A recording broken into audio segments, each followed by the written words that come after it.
Have you ever felt really hacked off with someone when they've given you a no and all that goes through your mind is, well, I don't get to say no, how come you do?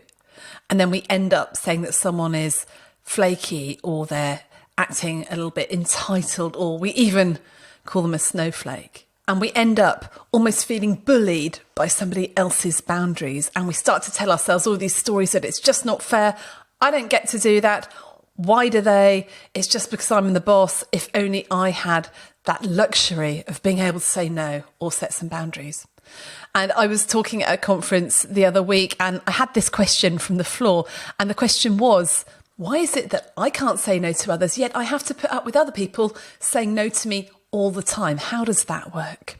And I've been thinking about this and I've realised that I can get really upset with other people's boundaries. And in the past, I think I've thought that the reason I've been upset and angry by it is that they have been unreasonable. That other person has done something that is unreasonable and caused me to be angry.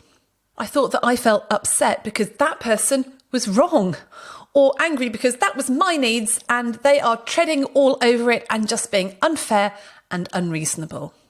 And we all know that when we don't get what we want, we become angry, and then we can end up getting really insulting. And even if we don't say it out loud, we think to ourselves, they're so flaky, or they're such a snowflake, or why can't they cope? And we may go into guilt mode then and feel like, well, I've got to just do everything now. I've got to rescue everybody else because that person has set their boundaries up. And it can make us feel incredibly frustrated. Now, I was listening to a talk by Brené Brown recently, and she said something that stopped me in my tracks. And in fact, when I looked at her book, The Atlas of the Heart, which I would highly recommend to everybody, in the book, she says that when she first heard this, it stopped her in her tracks too.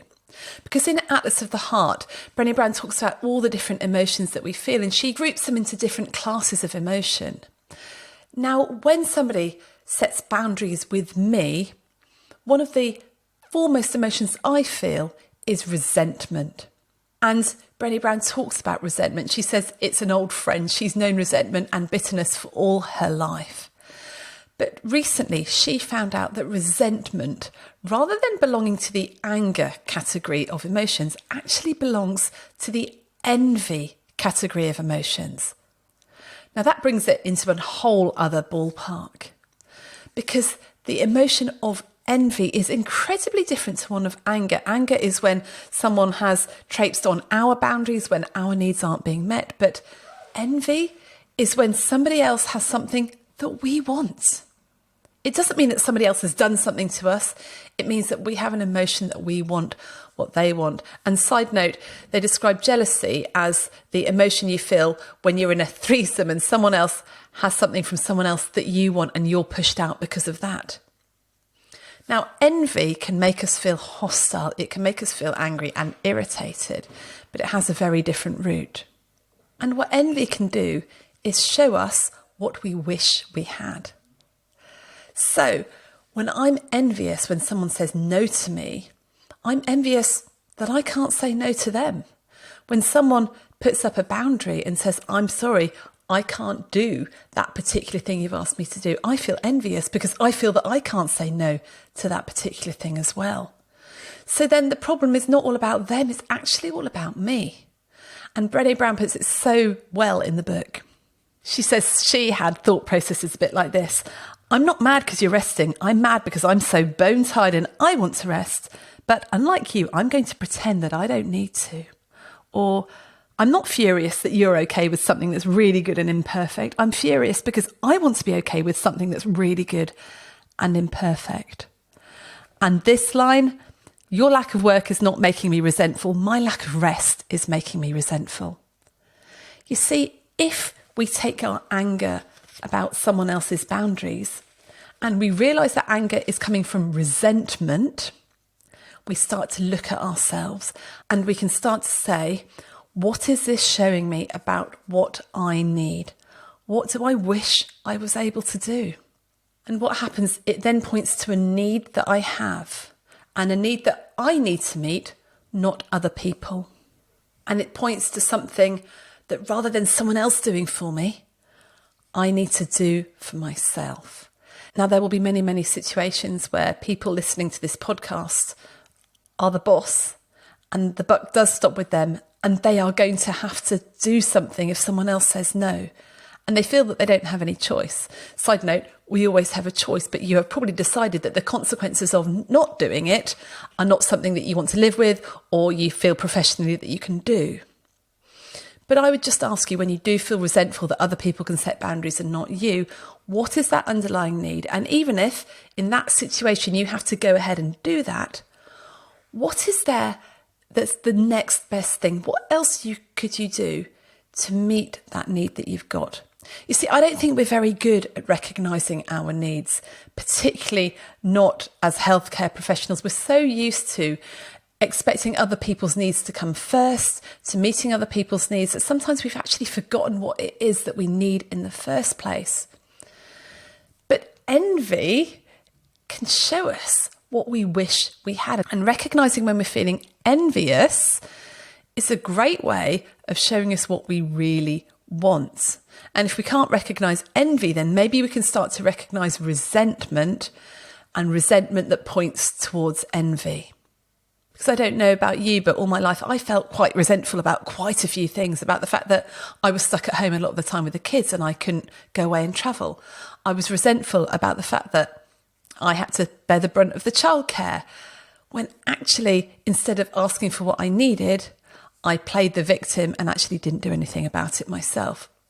And I wonder if any of you have had any of these phrases go through your head ever. Things like, well, I don't get to say no, or, well, I don't get to take time off work. I can't just leave on time. I don't get to shut down my laptop at 6 o'clock and forget about my emails for the rest of the evening.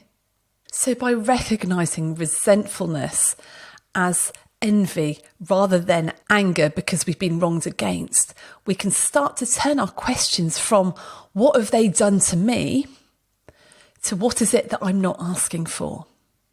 The question turns from what is that person doing wrong? What do they need to do? To what do I need to ask for myself? To what do I need but I'm afraid to ask for? So when you recognise this, here's a couple of questions that might help. Firstly, ask, what is it that I am envious about? Is it I am envious that they can set a boundary? Is it that I'm envious that they can say no? Is it that I'm envious that they could bring that thing up with me, that they're able to have that conversation, whereas I'm not? Am I envious that they don't feel the need to rescue everybody?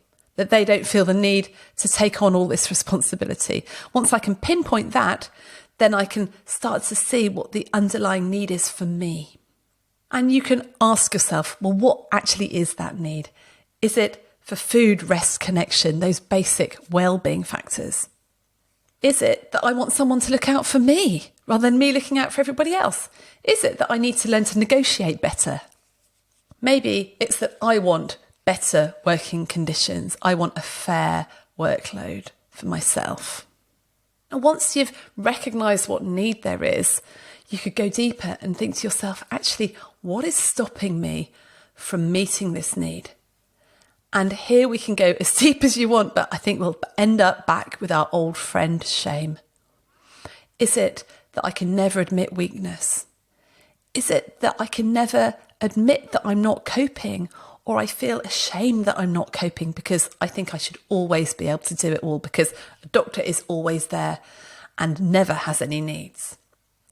Is it that I feel ashamed saying no and causing someone else some inconvenience, or that I feel guilty and I'm worried that people will think I'm dumping on them and not taking my own share of responsibility? Is it that I'm frightened and anxious about what might happen if I don't step up and ignore all of my needs? So those old friends of fear, of shame and guilt raise their ugly head and are often behind us not being able to ask for what we need and not being able to meet our own needs. Now, I know that we're all working in a very complex, very stressed, very difficult system. And sometimes we just look at the bare facts and think it's actually going to be very, very difficult to meet our needs. And if you're in a situation where there's just not enough resources, not enough people, not enough time, so you feel that you have no option, I'd like you to ask yourself this question. If I could wave a magic wand, this would all be fixed, what would be happening? And this is a really helpful coaching question, because what it does, it just removes all those barriers that we have, all those things that get in the way, like, well, I could never afford that, or I haven't got enough time, or there's no people. You know, if you had all the money in the world, all the time in the world, enough stuff, what would be happening? And you will come out with some very unrealistic things that will never happen. But I have noticed that when I've asked myself this question, there are some things that I said, well, if I waved a magic wand, this would be happening, that actually I could make happen now with just a little bit of ingenuity and resourcefulness on my part. You know, for example, if I could wave a magic wand, I would have a magic housekeeper who would be doing all the housework, doing all the cooking, meeting all of our needs and cooking amazingly delicious food. Now, I can't afford that. I don't even know where to start looking, but I could start upping the hours that my cleaner works, and I could start ordering more food boxes so there is some really nice food just there ready for me to eat. So what ways can you get as close as you can to that magic ideal where your wand has been waved and you've got everything that you need? What could you put in place now that would really help? And then finally, I would ask you, how can you express that need and ask for that need to be met? Many of us worry about looking weak or upsetting people if we even express our needs, but there are ways to do this. Just saying, you know, I have this need. I am feeling like this, in a non-accusational way, not because you've done this, I'm feeling like this, but phrasing it as, this is how I'm feeling right now. This is what I think I need. And if you want to, you can even say, you know, and I've got these stories in my head that are telling me that I shouldn't do this, that I should always do this. And I guarantee that people will start to listen to you. They will start to notice, and you know what? They'll come up with some suggestions. The other day, somebody dropped out from something they had committed to doing through no fault of their own, through some family illness. I automatically assumed it was something that I had to do and I had to cover. And I was starting to feel quite resentful about it and a little bit hard done by, and I was really going into victim mode. Luckily, I managed to speak to someone about it, and they just said, well, that's ridiculous. We'll get that person to do it and ask somebody else who I thought we couldn't possibly ask because that was unreasonable, and it was not a big deal. But for some reason, stories of guilt, stories of, well, I ought to, the buck stops with me, were going around my head, and it stopped me from asking for what I need. So just because you can't see a solution to an issue, it doesn't mean you can't express what you need, because oftentimes other people can see a solution and they may well volunteer to help out in places where you would never have expected them to do that. We often assume that someone else can't do something or it's going to put someone out, but unless we ask, unless we express what we need, we're never going to know. So next time somebody sets a boundary or says no to you or sets some limits on their time or their attention, instead of thinking it's something that they've done wrong to you that they need to change, start looking at it. Start recognising that feeling you get as resentment, which points towards an unmet need, something that you're envious of. Start to delve a little bit deeper. Think, what is that need that I'm not expressing? How can I identify that need? What's stopping me expressing it? And what could I do now to try and meet that need? Even if it's not in the most 100% ideal way, what is the next best thing? So please start expressing your needs, setting your own boundaries, because the more you can set your own boundaries and express your needs, the less resentful you'll be when other people do it to you.